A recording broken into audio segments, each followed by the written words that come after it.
津波が押し寄せています。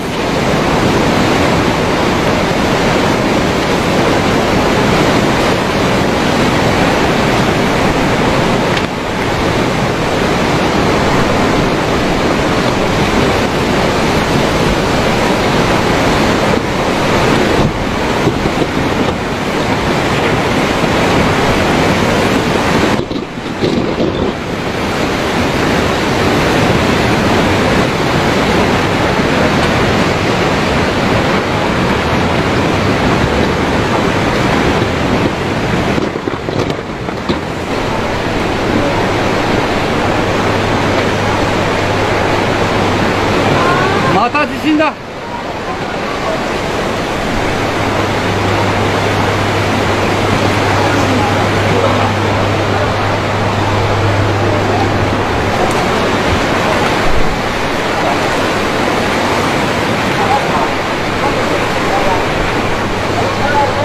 なんという光景でしょう。先ほどまで街並みだったところが海になってしまっています。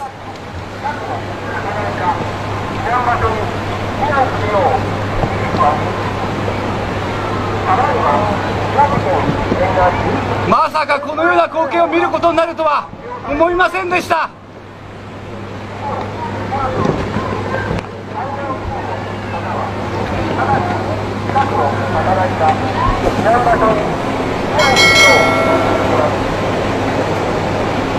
今波が引き始めました。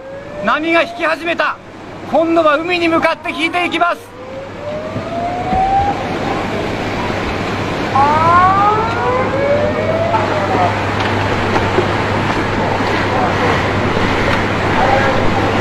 恐ろしい光景です。